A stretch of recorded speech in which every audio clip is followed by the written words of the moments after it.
Girivardhari Yashodanandan Braj Jan Ranjan Yamuna तीरावनचारी Yamuna तीरावनचारी Jai Radha Madhav Kunj Vihari गोपीजन Vallabh Girivardhari Yashodanandan Braj Jan Ranjan Yamuna तीरावनचारी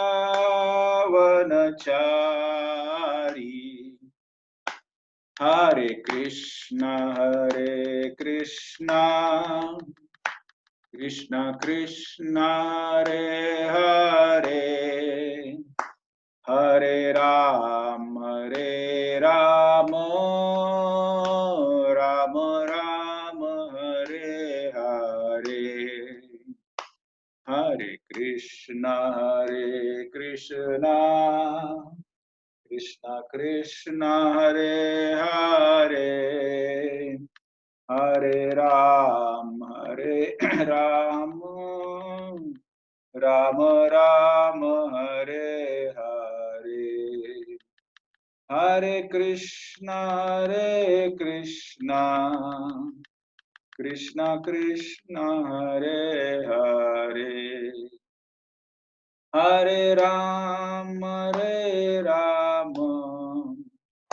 Ram Ram Hare Hare Hare Krishna Krishna Krishna Hare Hare Hare Ram Ram Ram Hare Hare Hare Krishna Krishna Krishna Hare Hare Hare Ram Ram Ram Hare Hare Hare Krishna Krishna Krishna Hare Hare Hare Ram Ram Ram Hare Hare Hare Krishna Krishna Krishna Hare Hare Hare Ram Ram Ram Hare Hare Hare Krishna Krishna Krishna Hare Hare Hare Ram Ram Ram Hare Hare Hare Krishna Krishna Krishna Hare Hare Hare Ram Ram Ram Hare Hare Jai Prabhupada Prabhupada Prabhupada Jai Prabhupada Jai Jai Prabhupada Prabhupada Prabhupada Prabhupada Hare Krishna so last few hours, like you can say a couple of hours, there is a news flash that Gopal Krishna Goswami is corona positive, and whatever steps they are taking about that. Hopefully, some of you may be aware of it. That's the latest ISKCON news currently.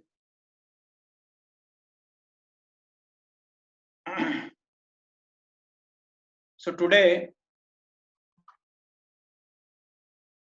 we would discuss a shloka from Srimad Bhagavatam.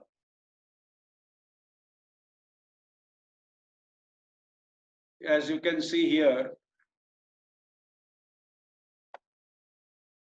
it is from second canto, first chapter, text number 11. Second canto, first chapter, text number 11. I read this shloka the first time in my life around, I think, 22 years back. And at that time, just by reading it, somehow I by-hearted it, and I have never seen it again in the book. But still, I know, like etan nirvidya mananam. It is important shloka, meaning ichhatama kuto bhayam yoginam nripaniranitam harer namanu kirtanam. So here, Harinam Kirtan is glorified. Importance of Harinam Kirtan is described. Prabhupada in a translation says, "O king," this is because Shukadeva Goswami is speaking to King Parikshit. Constant chanting of the holy name of the Lord. Now you see how Prabhupada translates. Harer Namanu Kirtanam actually means just chanting of the holy name. Anukirtanam. Always and after someone holy name.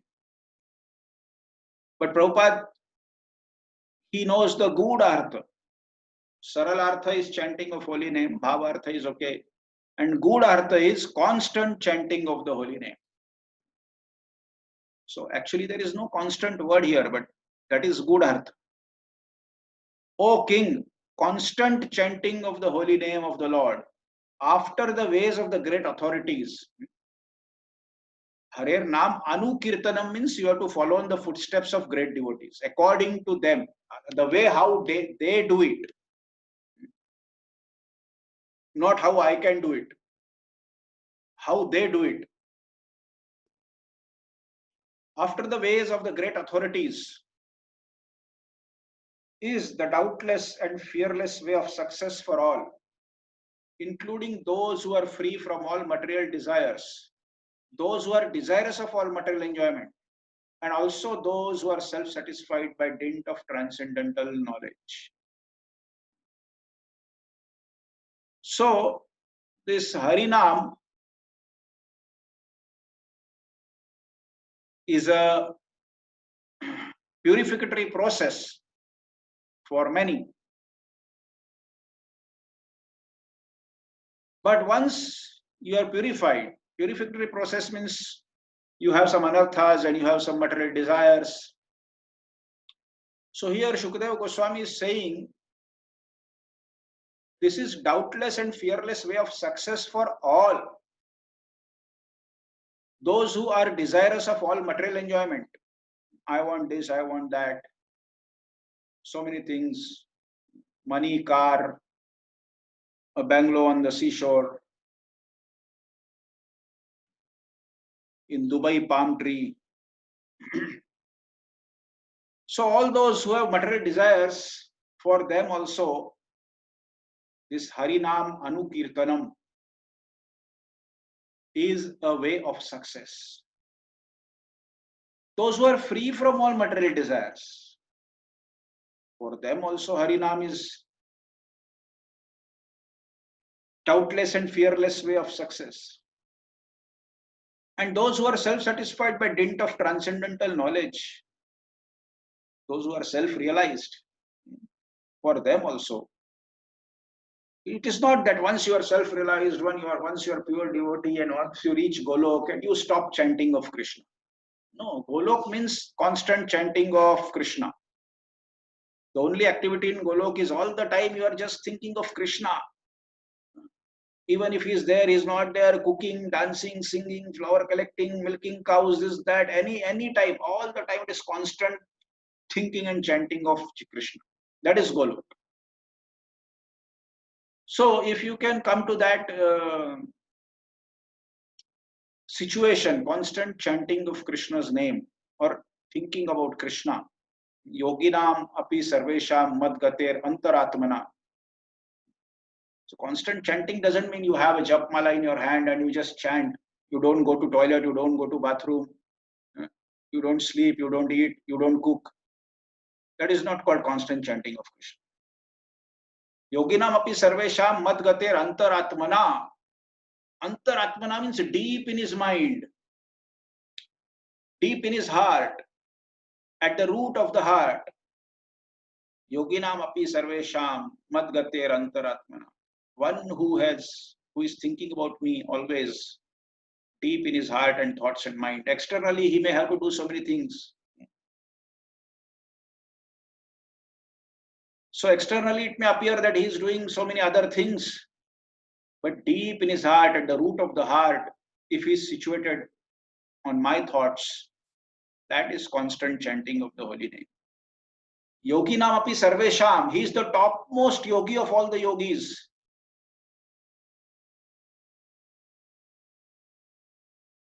That is what Krishna is defining.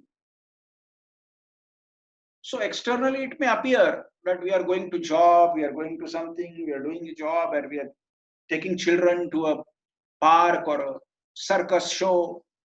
Externally it may appear you have to do that. You're buying ice cream for children, but while performing all these duties which you are somehow fallen into, and the responsibilities, you have to perform your responsibilities and duties. That is what Krishna says in Gita. You have to perform your karma.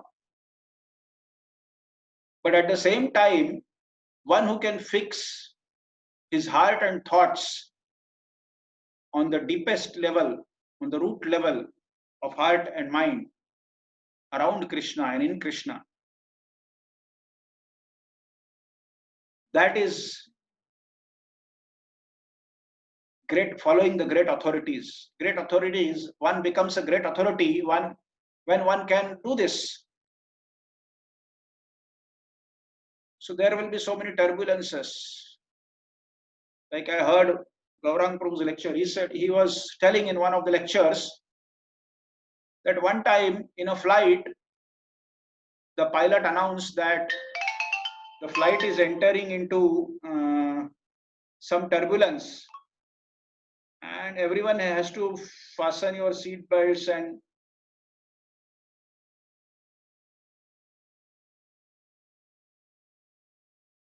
okay, so what fasten your seat belts and sit tight and don't panic and this and that, can be a bit of disturbance. And then the turbulence, the flight was shaking and this and that, everyone was like, although not panicking, but everyone was concerned and worried, what can happen at any moment. It can be just the last moment of your life. But one 10-12-year girl, she was sitting in a window and she was cool and relaxed. She was watching through the window here and there and this and that. And doesn't matter however the plane is moving up and down, this and that, here and there. For her, it was not a problem. So one person, finally the turbulence was over after like half an hour, 45 minutes. Somehow was very difficult time. You are regular flyers, you know what turbulence means. And I always say, in case of a flight, it's risky every moment. One screw, one nut bolt, one wire, something goes wrong. It's like hanging on a thin thread up in the sky, 10 kilometers up in the sky. Turbulence is a different thing. Anyhow, a flight is a risky situation. So after landing, everything was fine. People are happy. And one person who was observing this girl, he said, that I observed that you are not at all bothered. How can you stay like this? Like in so much turbulence and anything can happen anytime. And she said, because my father was the pilot. And Now she's a child, 10, 12-year child. So she said, I'm sure that my father will very carefully take me wherever he's going to take. I completely depend on my father. I don't need to care. So that is why Prabhupada says we should be like a child when we depend on Krishna. There is no need to panic. Currently, the situation in the world is so panicky. Everyone is panicking. The devotees also. In a situation like this, when it is dangerous situation and panicky situation, then you can understand which devotee has how much trust in Krishna. So Krishna has sent a big test for all the devotees all over the world, who trust Krishna, how much Krishna is trying to find out. Corona is a medium, which is a fake scare. Even in case of a fake scare, so many devotees are really scared. Not only really scared, they are spreading the scare. Actually, devotees need to kick out this scare from the heart of the people. But as I said, difficult times expose our trust in Krishna. Difficult times will show you who has how much trust in Krishna. As in this shloka, the purport and the purport also, we didn't read the purport, but we'll read. First one paragraph we will read. So Prabhupada says in the purport, the first one para we will read because the next para is about the 10 offenses. In the previous verse, the great necessity for attaining attachment to Mukunda has been accredited. So the previous verse to this. There are different types of persons who desire to attain success in different varieties of pursuits. Generally, the persons are materialists who desire to enjoy the fullest extent of material gratification. Next to them are the transcendentalists who have attained perfect knowledge about the nature of material enjoyment and thus are aloof from such an illusory way of life. More or less, they are satisfied in themselves by self-realization. Above them are the devotees of the Lord who neither aspire to enjoy the material world nor desire to get out of it. They are after the satisfaction of the Lord. They are not even bothered depends where we are. We are in the material world, or we are in a gutter, or we are in a heaven, or we are in the hell. No, nothing. No consideration of these things. There is no consideration of where I am, what I am, whether I am in which body or what situation, whether I have money or not, whether I have a car or not, whether I have to go on a bicycle, whether I have to walk, or maybe I have to crawl. Doesn't bother, doesn't matter. They just want to satisfy the Lord Krishna. In other words, the devotees of the Lord do not want anything on their personal account. If the Lord desires, the devotees can accept all sorts of material facilities. And if the Lord does not desire, the devotees can leave aside all sorts of facilities, even up to the limit of salvation. I don't need to go to Golok Vrindavan if Krishna doesn't want me to go to Golok Vrindavan. I can stay here. Mama Janmani, Janmani Ishware, Bhavatad Bhakti Rahit. If Krishna thinks that I should not go back to Golok, that is fantastic. That is perfect. Because many times we say, oh, by becoming devotee, by chanting Hare Krishna, you will go back to Golok.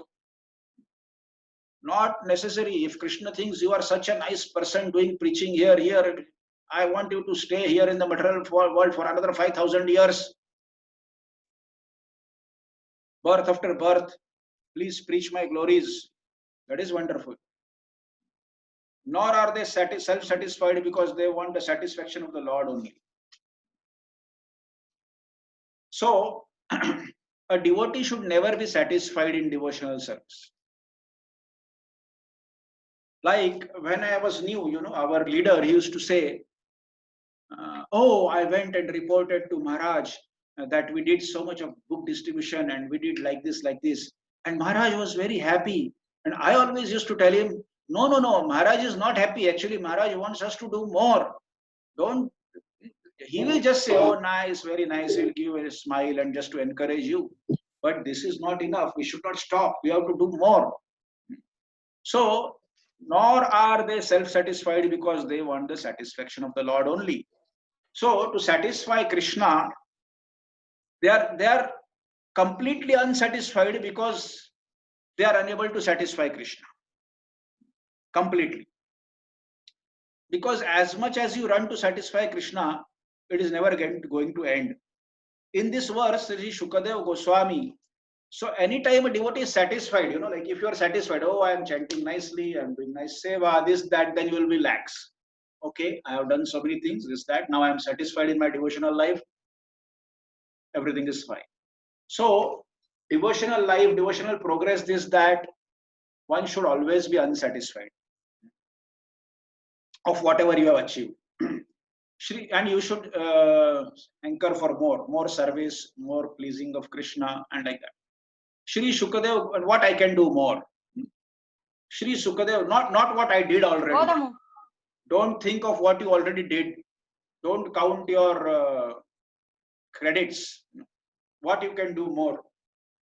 Shri Sukadev Goswami recommends the transcendental chanting of the holy name of the Lord. By offenseless chanting and hearing of the holy name of the Lord, one becomes acquainted with the transcendental form of the Lord, and then with the attributes of the Lord, and then with the transcendental nature of his pastimes, finally entering into the pastimes. Here it is mentioned that one should constantly chant the holy name of the Lord after hearing it from authorities. This means that hearing from the authorities is the first essential. Hearing of the holy name gradually promotes one to the stage of hearing about his form, about his attributes, his pastimes, and so on. And thus the necessity of the chanting of his glories develops successfully. This process is recommended not only for the successful execution of devotional service, but also even for who are materially attached.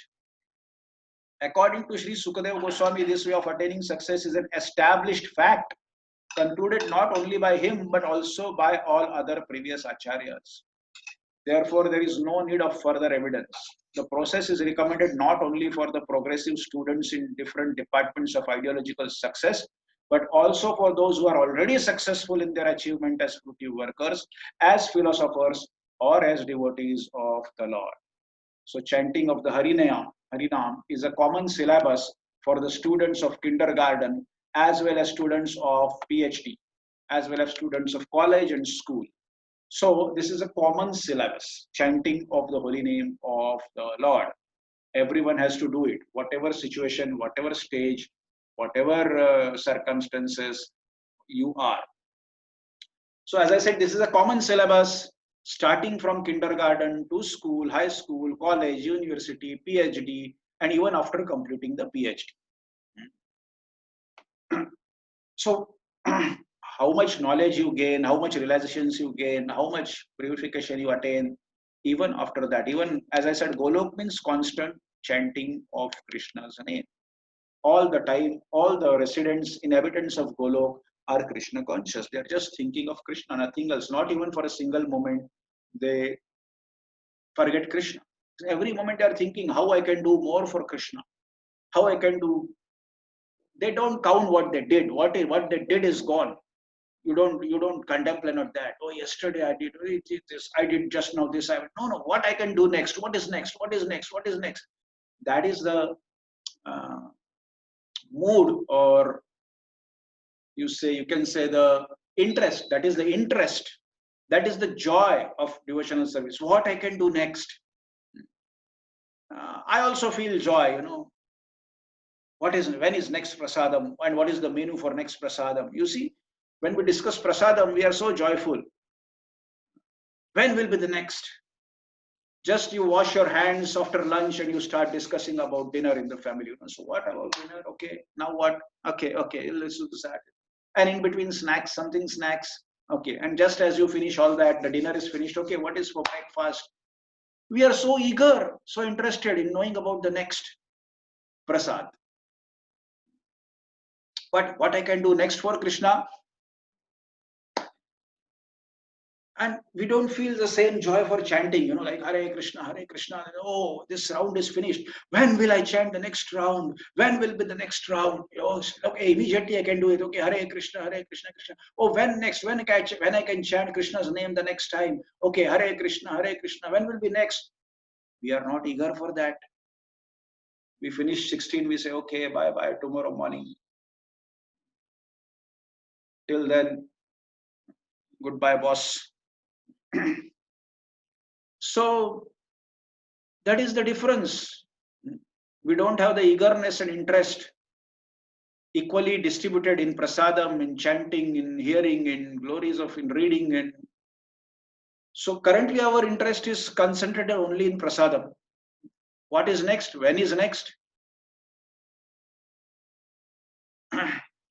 Many times, I know even during the lecture also many people may be thinking, yes, when this Mahapurush will finish, like we have to cook this and that, and if he speaks half an hour more, it will disturb everything. So this is the problem. We are very conscious about our own plans. Very, very, very much conscious. That is called self-consciousness. That is called material life. That is called conditioned soul. Conscious about our own personal plans. That is what is material life. Here, like in the Purport, Prabhupada said, only satisfaction of Krishna. And only satisfaction of Krishna, they are unsatisfied in that. They are unsatisfied. They are not satisfied that we are able to satisfy Krishna. Did we feel sometime like this? Any of us? Of course, we don't feel this all the time, never in my life, but sometimes, some 5 years back, 2 years back, 10 years back, or maybe last month, sometimes did we ever feel like this, that actually I'm not satisfied because I'm not able to satisfy Krishna? Very difficult to have such kind of feeling. It's not easy. So this is what is important. Satisfaction. Sansiddhim haritoshanam. Bhagavatam also, first canto only it says that the only purpose of life, only purpose of existence, and only purpose of any activities is sansiddhim haritoshanam. Haritoshanam. Pleasing Krishna. All your activities, thoughts is that sansiddhim. They are perfect. Perfection of any action, thoughts, anything is that it should be pleasing to Krishna. Sansiddhim haritoshanam. That's why Krishna says, Yat karoshi yad ashnashi yad juhosi dadasi yat tapasyasi kaunteya tat kurushva madarpanam. Whatever you do for me. Whatever you eat for me, you perform austerities for me. Yat karoshi yad ashnasi yad juhoshi. If you are giving some donation, do it for me. Yagya, sacrifice, you do for me. Dadasi yat juhoshi yat tapasyasi kaunteya tat kurushva madarpanam. So anything we do, we should do for Krishna.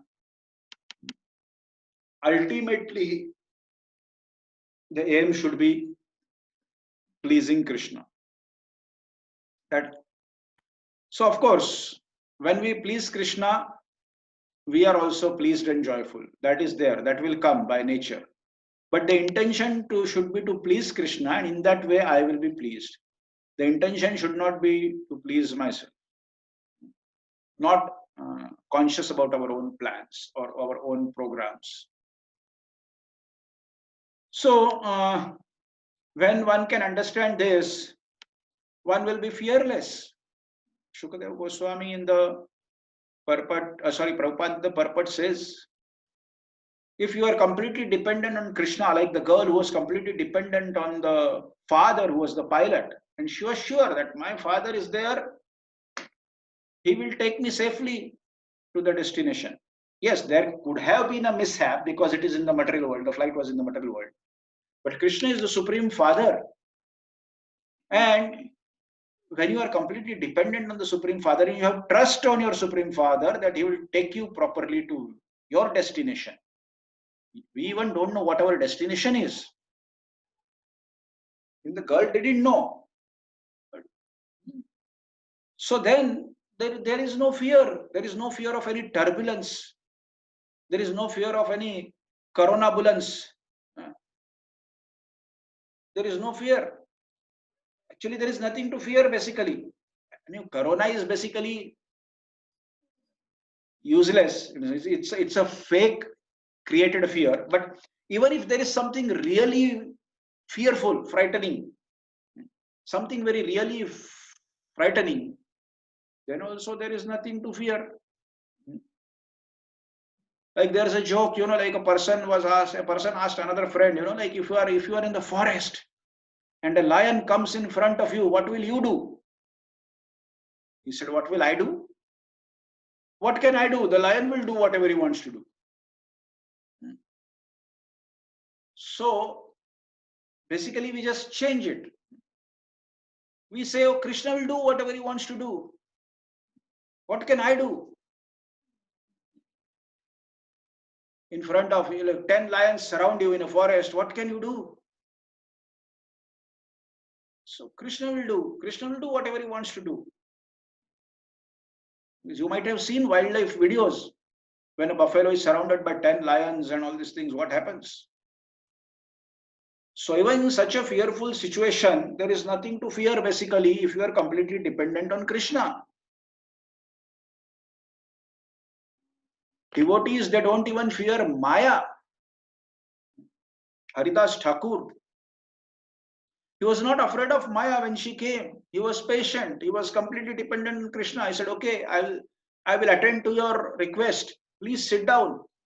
I have a daily vow of chanting 192 rounds. Let me finish that. Once that is finished, I will pay attention to it. So 192 rounds, I think it can take like 18-20 hours. I have never tried. But almost like 20 hours minimum. So after 20 hours, he finished in the midnight at around early morning at 2 o'clock. By that time, she was so tired, she was sleeping. Haridas Thakur maybe slept for 1 hour, again wake up in Brahma Murta, went for a bath and everything, and he came back. Again, she woke up by some noise. He said, oh Maharaj, yes, yes. Now the new day has begun. I have to chant my another 192 rounds. I don't do anything else. I even take prasad after that and everything. So once I finish my 192 rounds, I'll attend to you. Please wait. So again, the next day she was waiting, the full day, the morning, the afternoon, the evening, the late evening, the night, the midnight, and again she was so tired, she felt sleepy, she slept. Again, Haridas Thakur finished at maybe 2 o'clock in the morning.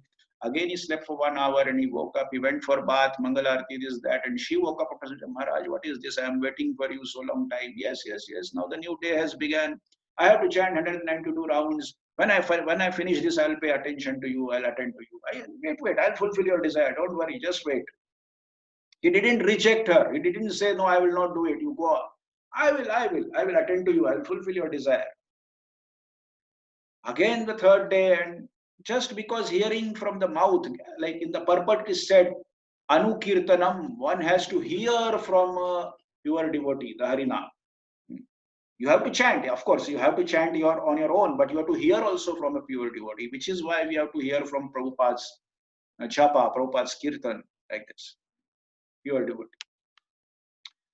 So, but just by hearing from Haridas Thakur's mouth the Harinam for 3 consecutive days and nights, she got purified and she understood, what am I doing? Like she surrendered to Haridas Thakur on the 4th morning. Said, Maharaj, forget, what a sinful act I was performing and by what thought I came here. You are such a great soul. Please, I want to be your disciple. And Haridas Thakur initiated her. Same way, a prostitute was also sent for the same purpose. The same happened with her, 3 days and 3 nights. 2 times such a situation occurred in Haridas Thakur's life. So much turbulence. And it is mentioned that this prostitute and all these things, they had come with an intention to tempt Haridas Thakur. So naturally they were trying to expose their body to Haridas Thakur. But Haridas Thakur was not at all tempted. He was not even paying attention to that. She was like, like possessed by which she will expose her body in some, whatever, erotic poses or whatever it is. They were trying to tempt Haridas Thakur. But Haridas Thakur didn't dwindle. That is because he was fearless in all situations, because he was Yoginam Nripa Niranitam. This Harinam is equally potent for kings, for slaves, for servants, for one with material desires, for one without material desires, for one who is self-realized, for one, which means for everyone.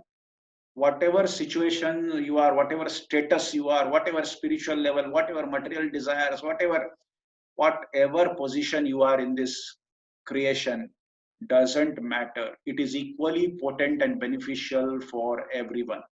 This is the power of Harinam.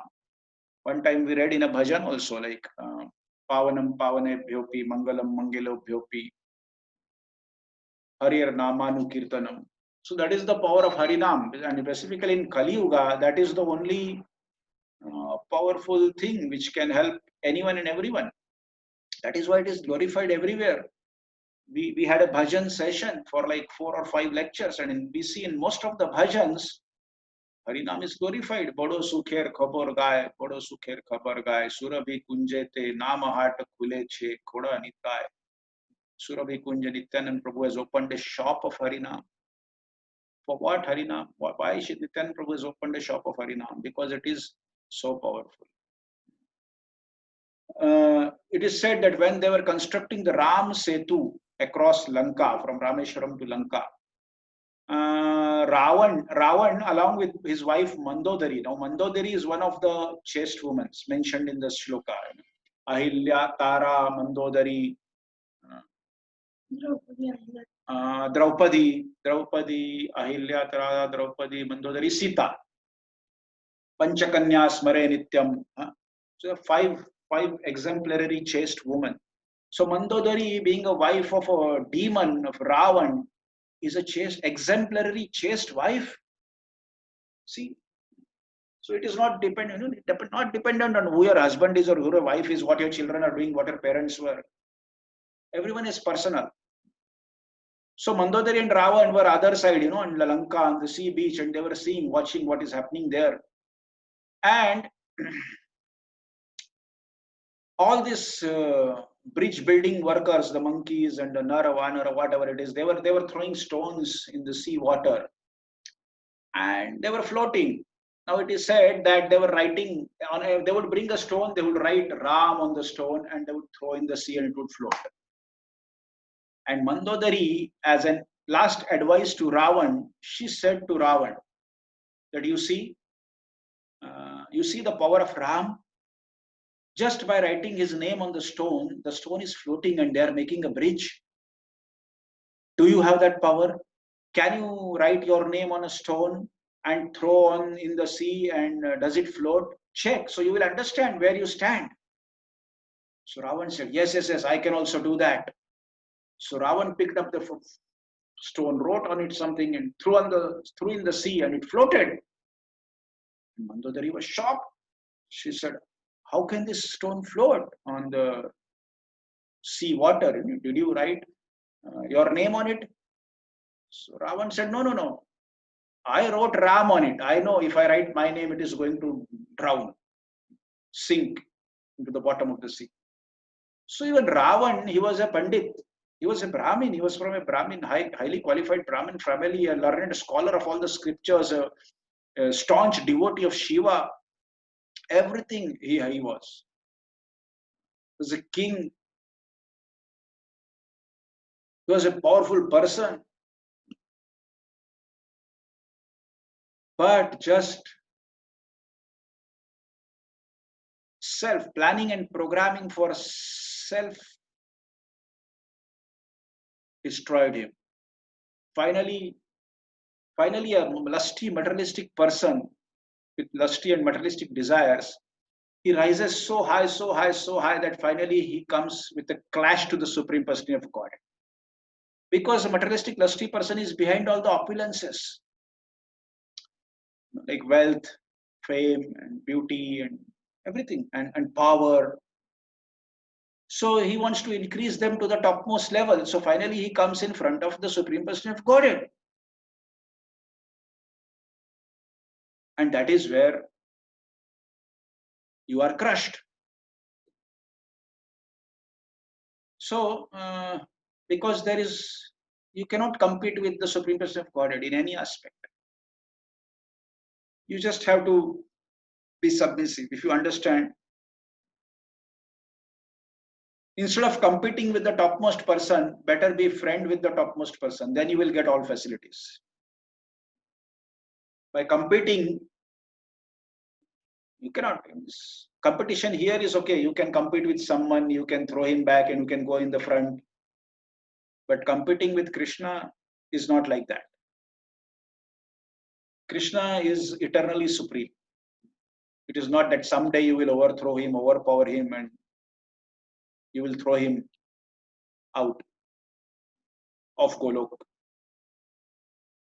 Maybe we thought like this, that's why we were thrown out of the Golok. Maybe I thought I can throw out Krishna of Golok. Krishna said, okay. So go and create your own Golok. What we are doing here, when we are not Krishna conscious and we are trying to be lusty in materialistic life, means you are trying to create your own Golok here, which you will not be successful. Simple. So better to surrender to Krishna, be submissive, and Krishna is a good caretaker. He is a Vallabha. Krishna's one of the name is Vallabha. Vallabha means Swami, a husband. So basically, when people, I have a funny answer. When people ask me, are you married? I say, yes, I am married to Krishna. Which means I have to behave like a chaste wife with Krishna. Even if you are in a human body, you have to be like chaste wife to Krishna. In a male body, what I meant to say. Even if you are in a male body, when it comes to serving Krishna, you have to serve like a chaste wife. That is what is meaning of service to Krishna. So it doesn't matter whatever body you are. When it comes to serving Krishna, you have to serve like a chaste wife, or in a better way, it appears like a slave, but it is not like a slave, basically. It may appear externally like a slave. But I will tell you one secret, that if you serve Krishna like a slave, slave means what? You don't expect anything for you. You know that you are not going to get any facilities, any glorifications. Even if you do your best service, you will be cursed, you will be abused, you will be slapped, you will be hit, you will be beaten. That is a slave. So you have to give your best. And in spite of that, you will be criticized, you will be abused, you will be beaten. That is a normal life for a slave. So if you serve Krishna with the mood of a slave, Krishna will treat you like a queen. That is how it works. But if you want to be queen of Krishna, then you will be slave of Maya.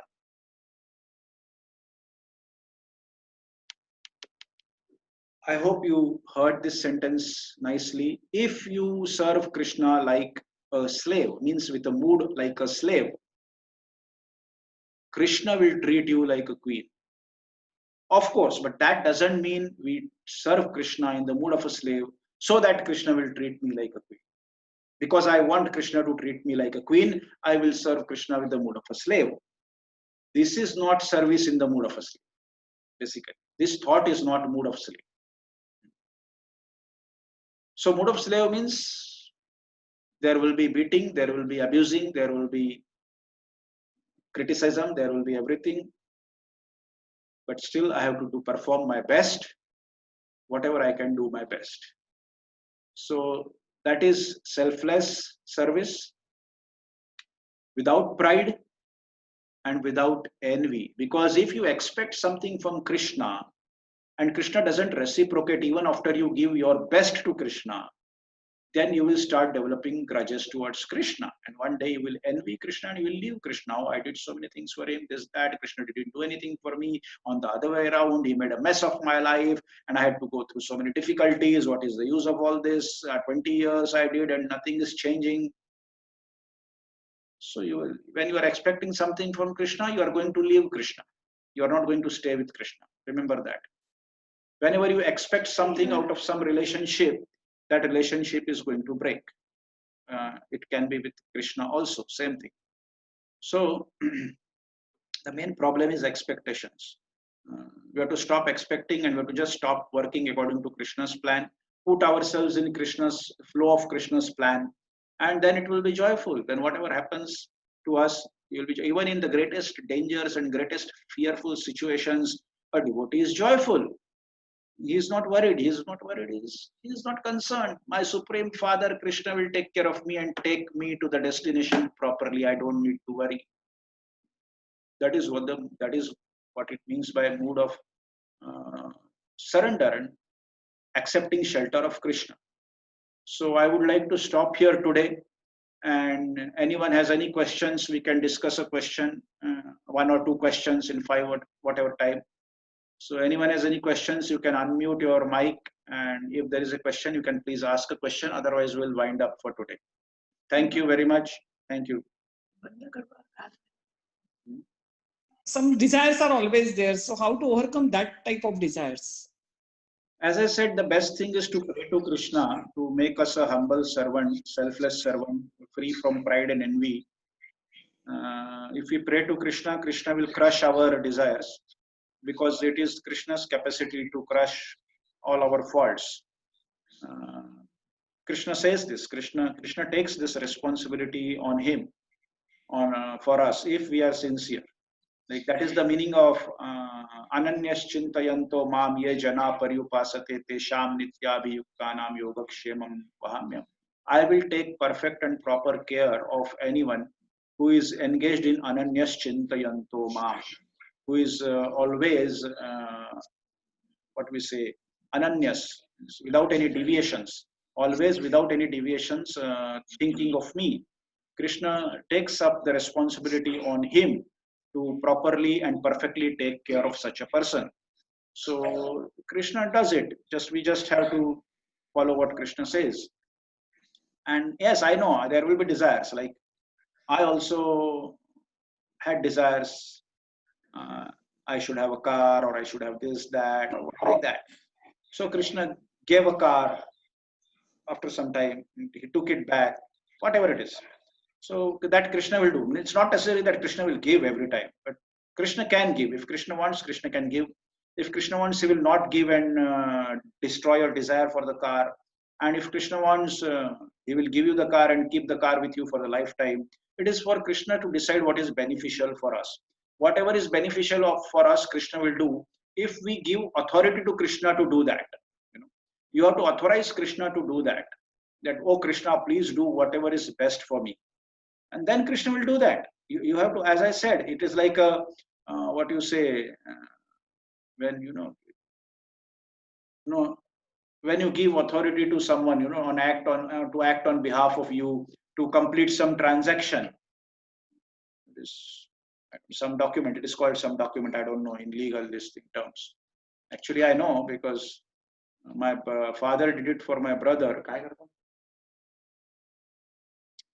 To sell the house or whatever. Like I authorize this person to sell my so-and-so house on behalf of me. He can sign, he can decide, he has all the authority to decide for this particular matter on behalf of me. This is what, and so similarly, we have to authorize Krishna. Not that Krishna will, as I said, Krishna is not going to come on his own. Yeah, it is power of attorney. The word for that is power of attorney. So you have to give your power of attorney to Krishna to cure you, to take care of you. And then Krishna will do that. It is simple. Unless you don't authorize Krishna, Krishna is not going to do it. And if you authorize Krishna, Krishna will very lovingly and nicely and properly and perfectly do it. And that process can be sometimes painful. Finally, it will be joyful. But you don't feel the pain. You don't feel the pain because you have authorized Krishna from your heart to take proper care of you and to rectify you. So when Krishna starts rectifying you, basically you are happy. You understand that, yes, Krishna has taken my authority seriously and he is working on me. That's what, when you understand, even if the situation may be painful or distressful, you feel happiness because you see the situation, you can see the vision that, yes, Krishna is working on me. That is so nice that Krishna has decided to take care of me. Once you understand this, that is joyful situation, isn't it? If you understand that Krishna has decided to take care of you, that is joyful situation. After that, you may face some difficulties or some distress, but still you will be joyful that Krishna is taking care of you. That is what happens when you understand Krishna is taking care of you. But for that, you have to authorize Krishna to take care of you. And then everything will happen properly. Don't worry about it. You don't worry about yourself. Krishna will worry about you. Yogakshemam vahamyam. Krishna will worry about you. So is that okay? Yes, Prabhu. Yeah, giving power of attorney to someone else, we are so much attached to our thing. So Yes. it is really difficult, but Power yeah. of attorney means you give authority to that person to even decide Yeah. on your behalf, you know. Yeah. So he can decide whether to sell the house for 10 rupees or 20 rupees or 30 rupees or whatever it is. So he has all the discretionary or decisionary powers. So similarly, you have to give power of attorney to Krishna. Just simple, you give power of attorney to Krishna and then Krishna will start working. You try this. Yes, Prabhu. Thank you, Prabhu. Thank you Okay, very much. anyone else? Anyone else question, or we should stop?